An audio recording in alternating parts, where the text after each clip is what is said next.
Welcome to my basic free hands technique video. In this video, we're going to be looking primarily at one specific aspect of the technique, which is supporting the movement of the fingers with movement of the hands. I didn't come to this instrument from a guitar or bass background, so I didn't have any kind of habits as far as fretting the notes goes on the board. Instead, I came to it from a keyboard background, and I found that I was moving my hands a lot more to activate the notes than most of the other stick players that I see. After deconstructing this technique, largely through some very wise questions on the part of my students, I've come up with a way of describing it that I hope will be beneficial to you, and that'll provide a really strong foundation for your own development in two-handed tapping. The stick is its own instrument. It has its own method that really comes from the stick. So try to keep an open mind. Some of these things might feel a little unusual to you, especially if you've been playing the guitar for a long time. But give them a try. I think you'll find that they'll give you a really strong foundation. This approach of supporting the movement of the fingers with movement of the hands has a lot of benefits, including improved timing, better tone, easier fretboard navigation, more controlled dynamics, and most important of all, it really improves your ability to develop independent, two-handed tapping.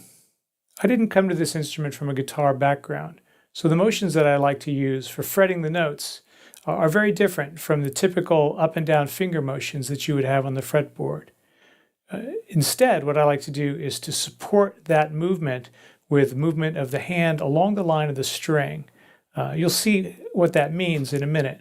But first I want to make sure that your instrument is positioned properly on your body. You want to make sure that the neck is up inside your shoulder joint. So tighten the shoulder strap to the point where you can get your arm to move freely up and down to form a variety of chord shapes. You also want to have your inlay marker that's right here at about shoulder height so that the instrument is up high enough that you can get to the higher frets without having to bend your left hand around too much and without having to bend your wrist too much.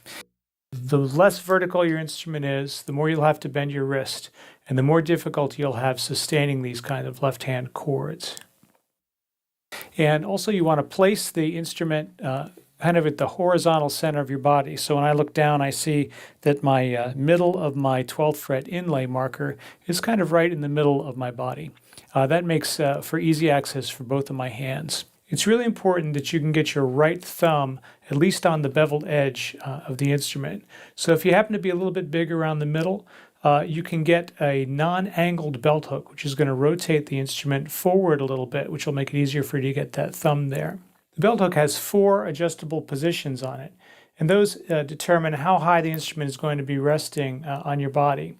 I like to use the second highest position, which puts the instrument so that the inlay is just about at my shoulder height. If you want to play sitting down, that's great. There are 2 easy ways to do that. One is to just wear your stick belt loosely around your waist so that the belt hook is resting on the front of the chair.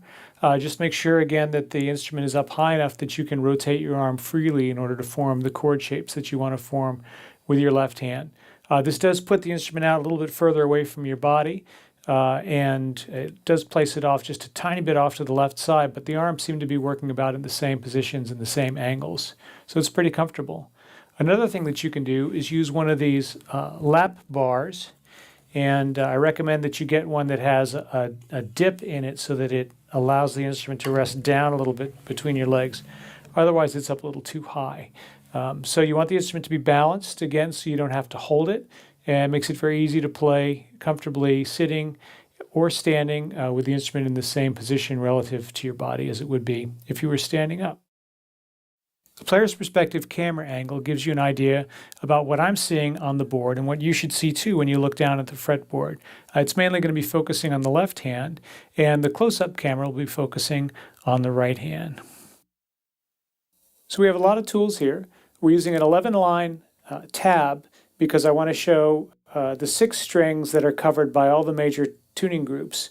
You won't actually be playing anything on the top string or the bottom string, but for you people who have classic or match reciprocal instruments, you'll be covering these 5 strings here. Baritone melody, deep baritone melody, everything will be on these 5 strings here. Emmett's original finger symbols from freehands show which fingers play the notes. And the fret numbers that are shown in the tabs are for the classic and the baritone melody tunings.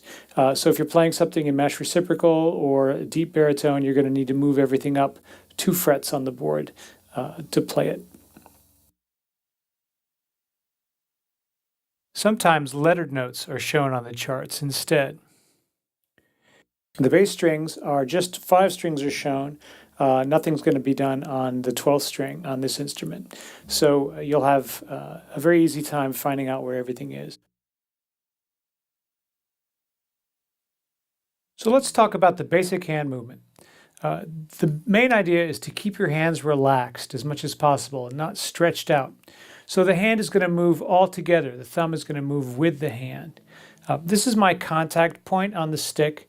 This is where my thumb has been rubbing along this intersection between the beveled edge and the back of the board for about 26 years now. And each time I play a note, I try to drive the note with movement from my hand. So that note I just played is a G, and I'm going to play it again so you can see what's going on. I don't come into the note from above with my finger. I come into the note obliquely and hit it just behind the fret. That's the sweet spot. That's where we want the notes to be as much as possible. So this direction that I'm moving my hand when I play this note, you can see, is up the board towards the bridge. I call that movement up fret movement because the hand is moving in position up the fretboard. If I play this note again with my second finger, I'm moving back down towards the nut. So that's called down fret movement. So again, first finger going up, second finger going down. Up fret, down fret, up fret, down fret. And it doesn't matter what fingers I use. If I play third finger, second and third finger, first and third, the notes are basically going to sound the same because I'm reinforcing my fingers by moving my hand along the line of the string. So the same thing is true for the right hand. I'm going to play a C here on the right hand. And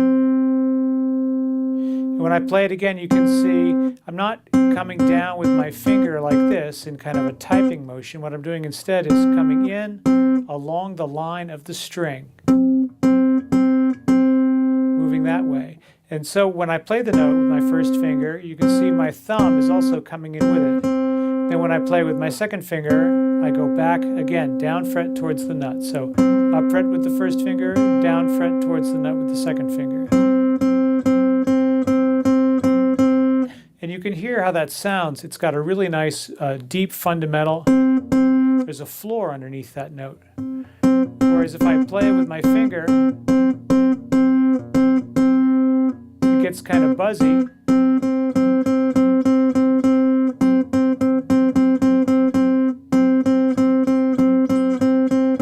No matter which finger I use, it has the opportunity at least to sound the same because the hand movement is giving extra strength and force and control to all the fingers.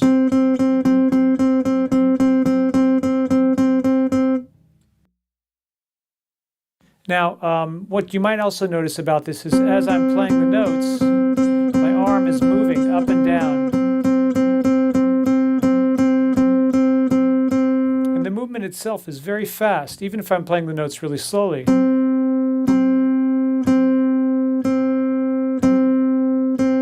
That lets me play the notes in a true legato fashion, even though I'm articulating the note again. You can hear that there's no gap in between the notes. So when I play with my left hand, you can see it really clearly. The thumb is moving along the back side of the board. Same is true for my right hand. So it's easy to see with repeated notes how it works, but let's see how it works with other intervals, intervals where we wouldn't necessarily have to move the hand, but we want to try to take advantage of hand movement anyway, again to get that extra energy and control behind the fingers that the arm motion is going to give us. So first I'm going to play a B in my left hand, then I'm going to play a C.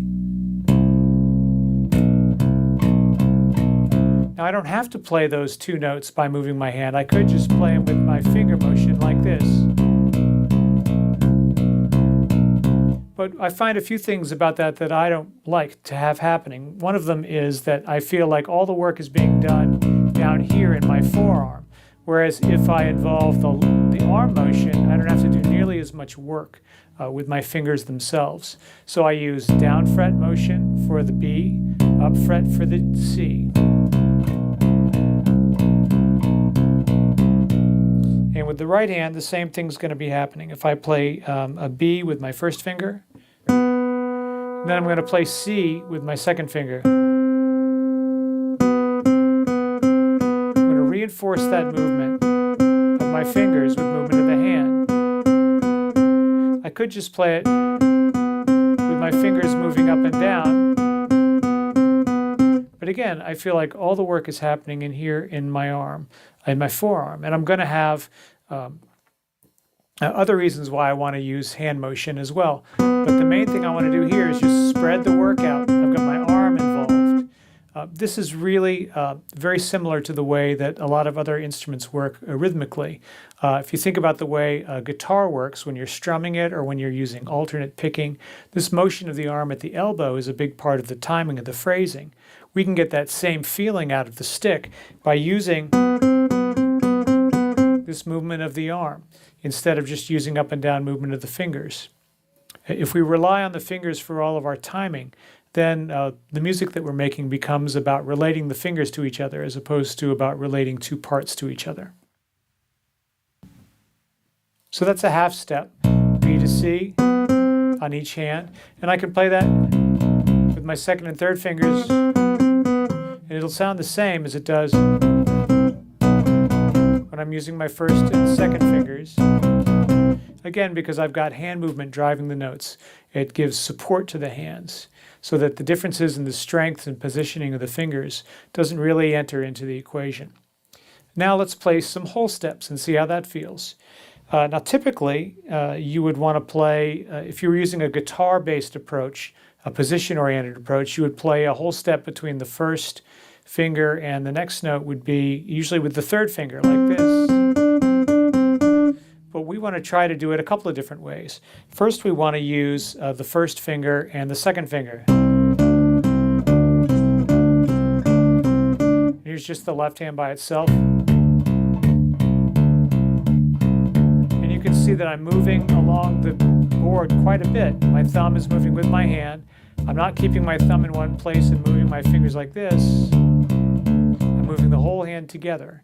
And also, what I'm not doing is I'm not moving my position and then pushing the finger down like that. It's one continuous motion. Very much like when we take a step when we're walking, we use a continuous movement. Now in the right hand, the same thing. Now I can also use that same movement idea, but using the first and third fingers instead of the first and the second fingers. So here it is in the left hand. And again in the right hand. And like I said before, I don't have to use movement to play those notes, but I want to use movement. I want to get that sensation of moving the arm along the line of the string, because that's going to give me some real benefits in terms of timing and phrasing. And it's also going to help me separate my two hands from each other and build real independence for the hands. So let's try playing a minor third now with our first finger on the B, and we're going to play a D with our fourth finger. Okay, so reinforcing that with hand movement.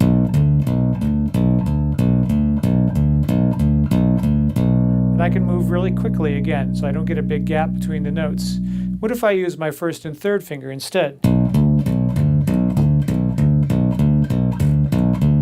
A little bit farther movement, just as strong of a sound, and I can use my first and second fingers too.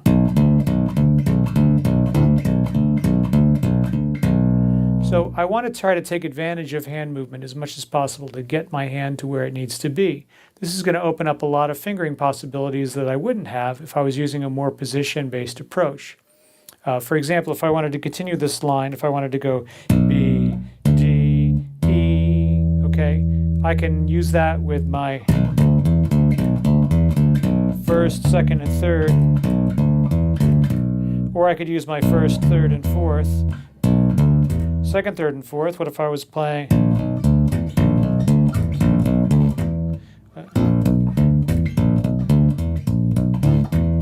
And again, just because I have hand movement means I get a lot more choices as far as fingering is concerned.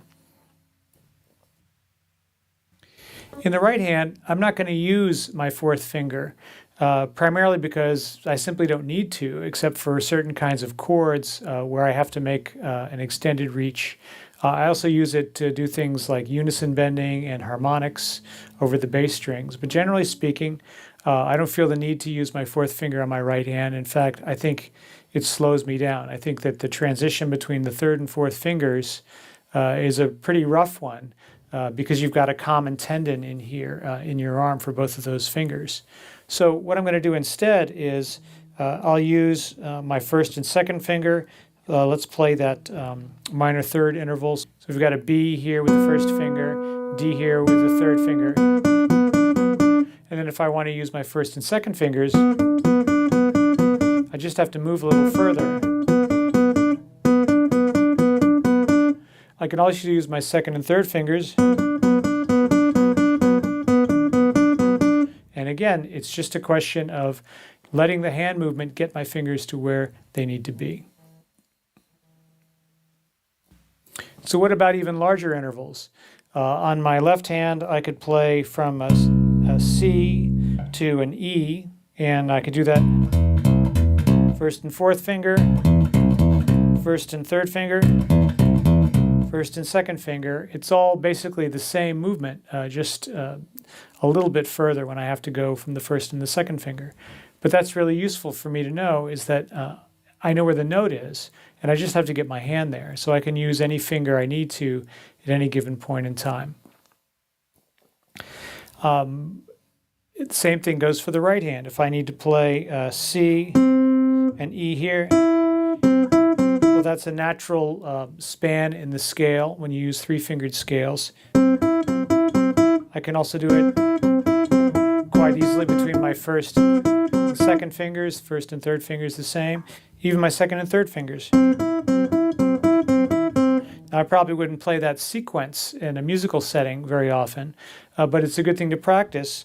Again, for example, if I was playing something on my top string and I needed to be able to make that move, since I'm used to making that kind of a move, it's an easy thing for me to do when the time comes. I don't have to learn a new technique every time a new situation comes along because hand movement is going to allow me to get my hands to where they need to be on the board. So here's another couple moves I'd like to show you where hand movement really comes in handy, no pun intended. The first one is here. This is what I call a traverse move, and it's basically the same as the repeated note move. But if I'm playing two notes at the same fret, like C to G, I can use up fret and down fret movement along the string in order to drive these notes. Instead of trying to play it with finger energy, I get a much more consistent sound when I use hand movement. On the right hand, if I'm going to play C, I go up to F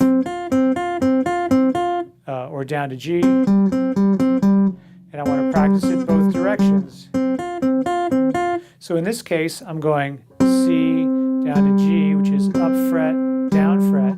And in this case, I'm going C to G, down fret, up fret, just because I'm switching the fingers. The reflex is the same, up fret, down fret, alternating with each other. They're not always going to alternate with each other. Sometimes you'll have a sequence where you'll go twice in one direction and then once in another direction. For example, if I was going to play this pattern, which is C, D, F, like that, that's up fret, down fret, up fret, down fret, up fret, down fret.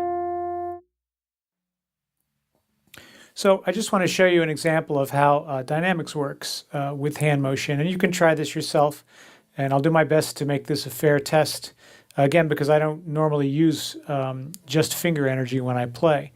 But if I'm going to play just the first three notes of a scale, C, D, and E, for example, using just finger energy, this is where I would get. And I would use, if I was going to use just finger energy, I would use a four-finger technique, because that would make more sense in terms of playing within a position up and down. So here I go, first finger, so 1, 2, 4, like that.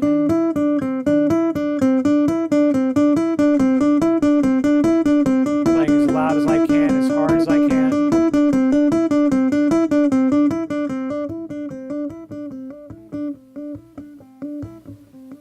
And as softly as I can.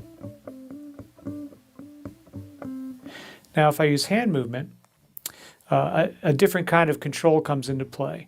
So first I'm going to play as softly as I can.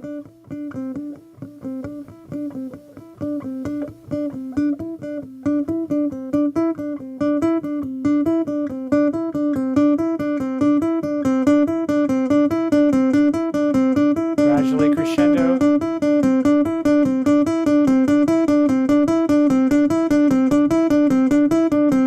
As loud as I can.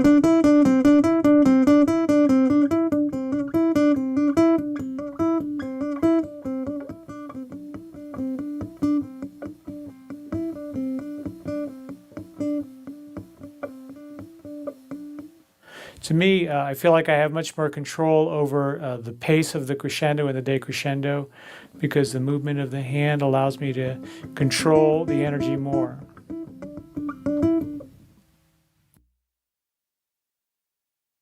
As far as hand movement is concerned, we already have a natural instinct, which is when we're going to play a chord, when we're playing three notes all at the same time. For example, I'll play C, E, and G. I'm just going to play them all at once, what I call a block chord. Now when I play those notes all at the same time, you can see clearly my hand is moving together. If I try to play them just with movement at the finger joints, it doesn't have the same kind of power behind it.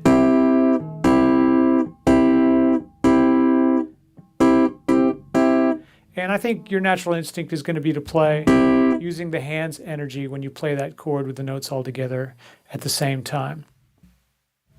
So before we get into our next thing about hand movement involving chords, I just want to show you a few chord shapes so that you can be familiar with them.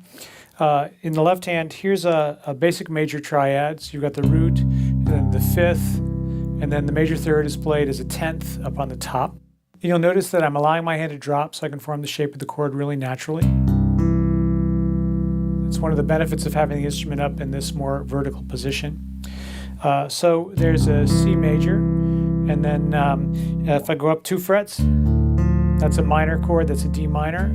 So root, fifth, and third. And again, you can see when I play these, I'm not playing them like this. I'm actually using hand movement to reinforce the notes of the chord. And then we have G major. Here's an F major, E minor. And again, the angle of my arm makes it possible for me to play the chord with hand motion.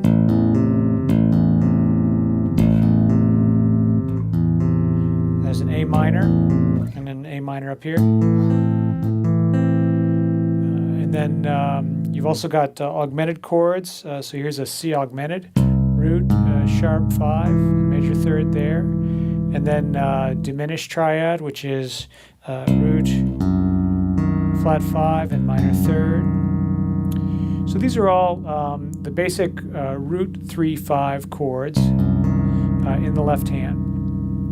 And with the exception of this one, they're all very open, relaxed kind of chord shapes. So the diminished chord shape, you have to watch out for that one. But you can still use hand movement to play the chord. And that's the nice thing about this strategy of using the line of attack that the chord shape naturally forms. See how powerful that bass note is. So I'm supporting it with my first finger, with my arm moving.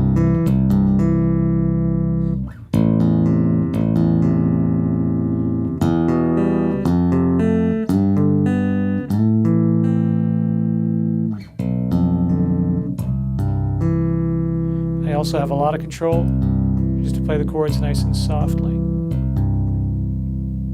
So we'll come back to these chords in a little bit. I just wanted to show you these shapes so you could get a sense of them. Remember, major, 1, 2, 4, minor, 1, 2, 3. And again, make sure that you allow your hand to naturally form the shape of the chord.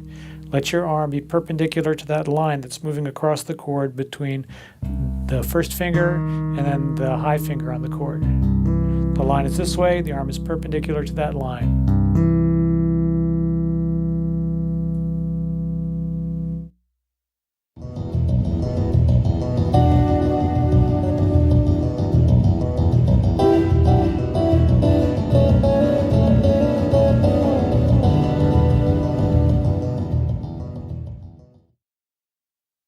So let's look a little bit at how chords work in the right hand on the stick. I'm going to show you the basic major chord shape. In this case, I'm going to start with a G major chord. And that's just G on the bottom, B in the middle, and a D on the top. Now, because the uniform tuning of the stick, on the melody strings, it's all fourths, so I can take that shape and I can move it around to any location and I'll have a major chord, just depending on what that lowest note of the chord is. So here I'm playing a G. If I move it up a half step, playing G sharp or A flat major, A major, B flat major, B major, C major, and so on. And so no matter where I play that shape, I'm going to have a major chord with the root of the chord as the bottom note of the chord. Now I can also rearrange the notes in the chord, and that becomes what's called an inversion of the chord. So instead of playing my C major chord like this, where I have the C on the bottom, the E in the middle, and the G on the top, I can take that G and I can move it down an octave from here to here. And so now I've got a C major with a C in the middle and a G on the bottom. Another change I can make is to take that same original chord shape of the G major, like that, got G on the bottom, B in the middle, D on the top, and I can move the G up an octave. So now I'm playing G major like this. So now I've got the G on the top, the B on the bottom, and the D in the middle.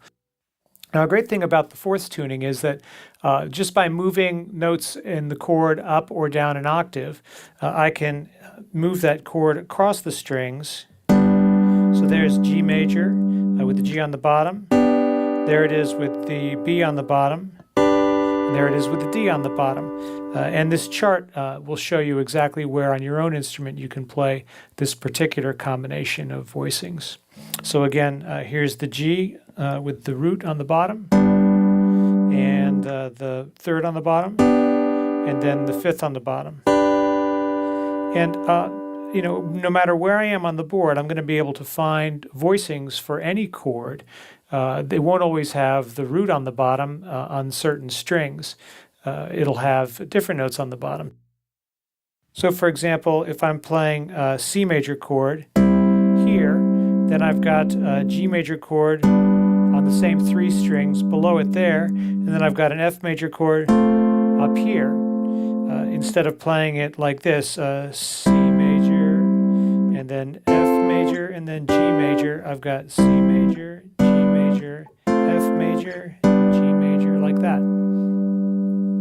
This enables me to keep the pitches of the chord a lot closer together, being able to play them on the same three strings.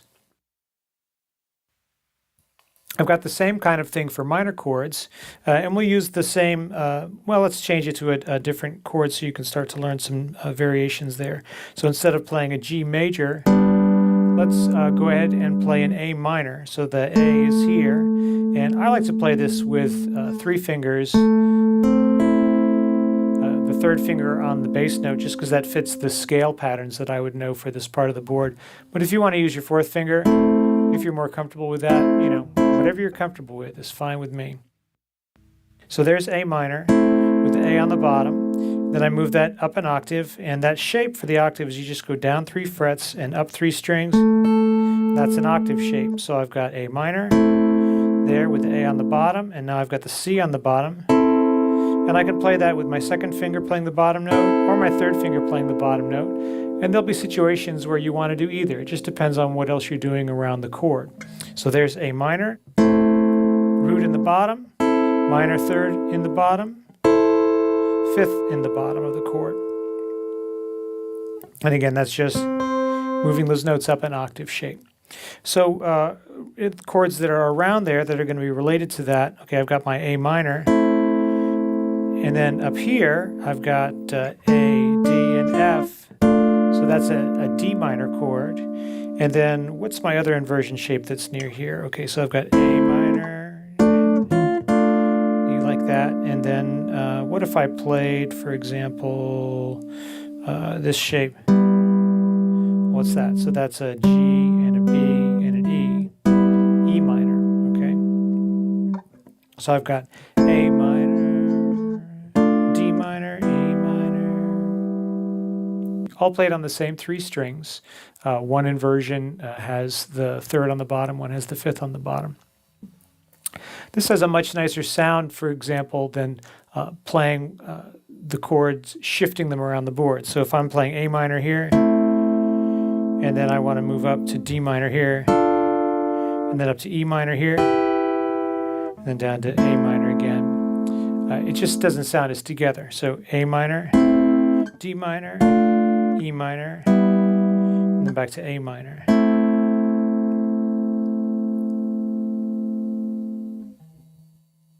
We'll come back to using some of these chords in conjunction with bass lines in a minute. But for right now, I just wanted to familiarize you with those shapes, and also just to remind you again that when we play these chords, I didn't have to tell you to use hand motion, because your instinct is to use hand motion. You're not going to play these chords like this. It's very uncomfortable. So the event, the chords happening in time, the hand moves together. It's very instinctive and very natural.